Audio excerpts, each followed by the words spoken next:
man who had no story. A long time ago in Ireland, there was a man by the name of Brian O'Branahan, and he came from a place called Barangay.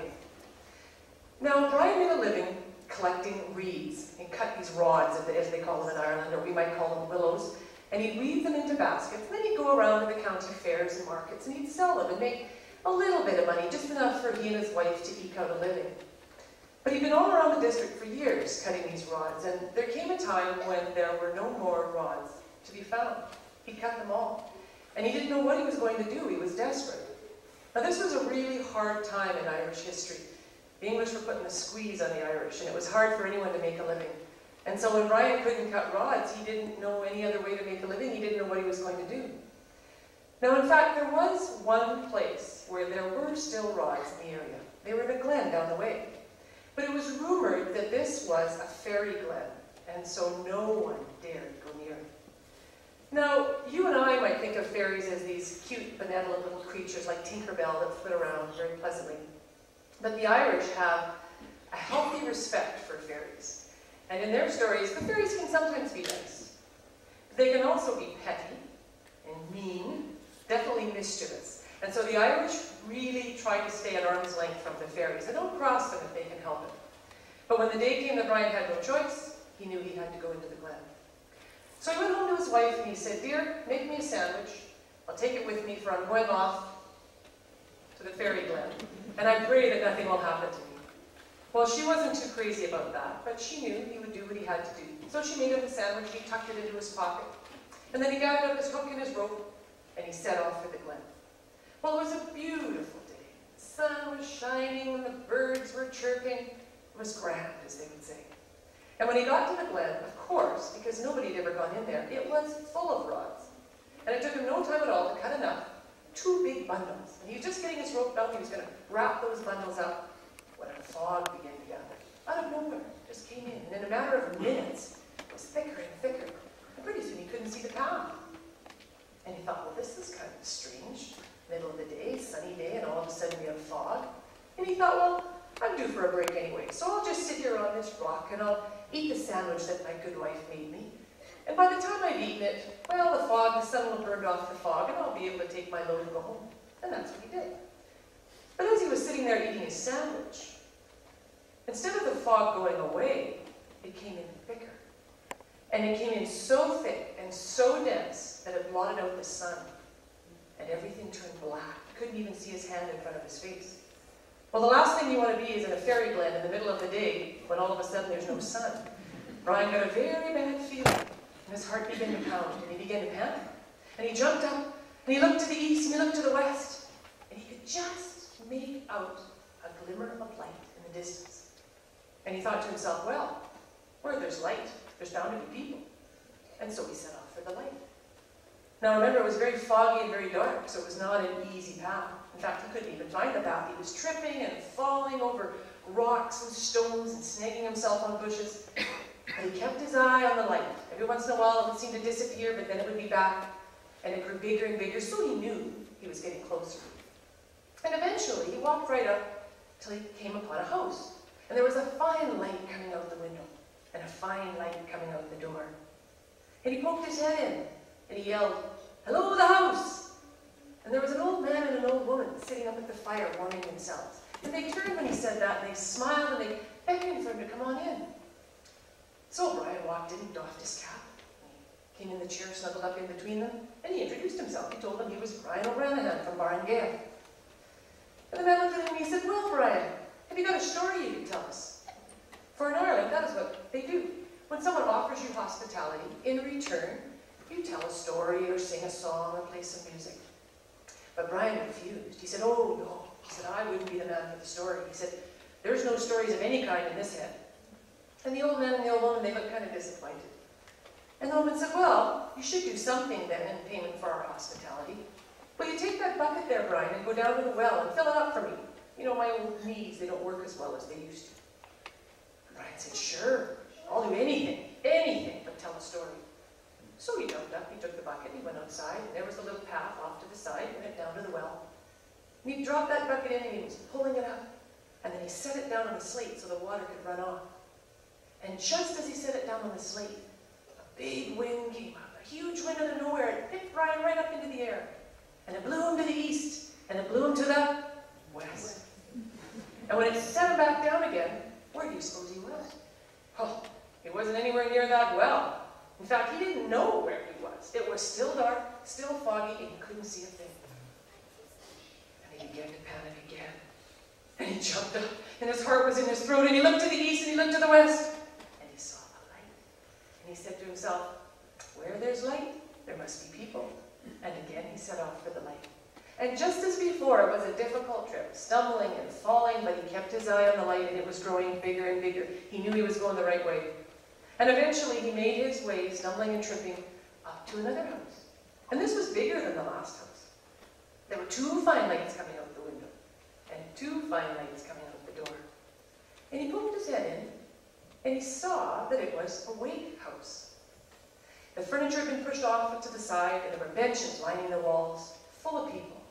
And up at the front by the fireplace, there were several chairs and a casket laid out. And there was a pretty young girl with coal-black hair and big Irish eyes. She was sitting there, and she saw Brian, and she beckoned her to come in. Well, Brian didn't have much of a way with the ladies, but he came up and he sat beside her kind of shy-like, and he introduced himself. I'm Brian O'Branahan from Barangay, and they had a little chat. But things were pretty quiet. And finally, a big man from the company jumped up and he said, this is the sorriest excuse for a wake I've ever been to. He said, somebody's got to go for the fiddler, and we've got to have some music and dancing and singing to send our friend off here proper. And the girl, she jumped up and she said, oh, you've no need to send for the fiddler. Why, the finest fiddler in all of Ireland is right here. It's Brian O'Branahan from Barangay. Well, Brian kind of choked and he said, oh no, miss, you must have me confused with somebody else. Because there's no fiddle music or music of any kind in my head. I wouldn't be the man for doing that. And the girl said, oh, go on with you. She said, you're the very man for the fiddle. And before Brian knew it, someone had plunked a fiddle and a bow in his hands, and he began to play. He played jigs and reels and step dance tunes that he knew, and songs that he didn't even know that he knew. Song after song, his fingers were flying over the frets. He never seemed to tire. It was amazing. And when he was done, everyone agreed that they had never heard a fiddler in all of Ireland as fine as Brian O'Branahan from Barangay. And after a while, the big man, he stood up again, he said, okay now. He said, dawn will soon be here.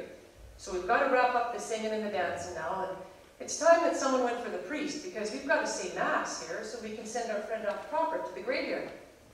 Well, the girl jumps up and she says, oh, you've no need to send for the priest. Why, the finest priest in all of Ireland is right here. It's Brian O'Branahan from Barn. Yeah. Well, Brian's eyes get big, and he turns kind of pale. He says, oh no, miss. He says, listen, I can't explain about the fiddling. I don't know how that happened, but I do know that I have none of a priest's holiness in me. I would not be the man to be saying mass. And she said, go on with you. She says, you'll do as good a job of that as you did at the other. And in the blink of an eye, there's Brian dressed in priest vestments. And there's an altar, and there's the chalice and the host. And he doesn't know how he does it, but he opens his mouth and he begins saying mass. And you know when he's done? They all agree. There's not a priest in Ireland who gives out prayers as fine as Brian O'Branahan from Barangay. Well, when mass is over, the big man jumps up and he says, okay now, that was grand, Brian. That was just grand, Father Brian. But now, it's time we take our friend to the cemetery, to the graveyard for the burial. So, 3, 4 guys from the company, they jump up and they shoulder the casket. He says, Father Brian, you go in the lead. And out they go. But 3 of the men are roughly the same height. The 4th guy is a big, tall fellow. So when they shoulder the casket and they're trying to walk out, it's wobbling a little. And the big man, he says, no, no, hold everything. This won't do at all. No, no, no. He says, you're walking like a 3-legged cow. He says, that's not dignified like. We can't be doing that. He says, somebody's going to have to go for the surgeon. And we're going to have to cut a hunk out of the legs of that tall fella there. And we're going to have to make him the same height as the other 3. Well, the girl jumps up. And she says, oh, you've no need to go for the surgeon. Why, the finest surgeon in all of Ireland is right here. It's Brian O'Branahan from... Well, Brian starts to shake. And he starts to sweat. And he says, now, miss, don't even... surgeon's smock and he's got a saw in his hand. And they cleared off the altar and it's now an operating table. And the guy jumps up on it, lays down there, and Brian begins to do the surgery. Well, he takes the saw and he cuts a bit off under the knee, and he cuts a bit off above the ankle, pulls that part out, slaps the two together, does the same thing to the other leg. And when he's done, the guy hops off the table. Great, no problem, and he's the same height as the other three. So they shoulder the casket, and they start walking out to the graveyard. Down they go a little path to the cemetery, and they get to the cemetery, and wouldn't you know, the gates are locked. The Irish are never good at planning things. So the gates are locked. What are they going to do? Well, there's a big stone fence, big high fence around it. They think about it for a while, and they decide, you know, there's nothing to do, but we're going to have to go up and over the wall. So the big guy goes up and over the wall, and one by one, everybody else goes up on the wall. The casket goes up and over the wall. And the last man up on the wall is Brian O'Branahan from Barngaya. Now Brian gets up on the wall, and he no sooner gets up there when a great wind comes along. And it picks him up, and it blows him to the east, and it blows him to the west. And when it sets him back down again, where do you suppose he is? He's back at the well. And there's the bucket, and the water is still running off it like he's only been gone for a second. Well, Brian, he gets up and he dusts himself off, he grabs that bucket and he hightails it to the house. And there's the old man and the old woman still sitting there like he hasn't been gone any time at all. And they see Brian and they wave, oh, come on in, thank you very much. He puts the bucket down, goes right up and sits between them, and he's just vibrating, just shaking. And the old man looks at him and says, well, Brian, have you got a story you can tell us? And Brian says, I am the man with a story to tell. And he tells the old man and the old lady everything that's happened to him that night. And when he's done, the old man puffs on his pipe for a while. And then he says, well, now, Brian, from now on, when anybody asks you to tell a story, you tell them that story, and you will be a man with a story to tell. And then the old woman, she says, gee, Brian, you're looking a little peaked. I think maybe you better have a wee rest before you go home. And she makes him up a nice bed beside the fire. Well, Brian lays down, and instantly he falls asleep. As soon as his head hits the pillow, deep, deep sleep. And when he wakes up in the morning, where do you suppose he is? Well, he's not in that house with the old man and the old lady. When Brian opens his eyes, the sun is shining down on him, and the birds are chirping. He looks around, he's in the fairy glen. Well, he jumps up. His head has been resting on those 2 bundles of rods. He picks them up and he hightails it out of the glen. And he never did go back. He goes straight home to his good wife. And he tells her everything that happened to him that day.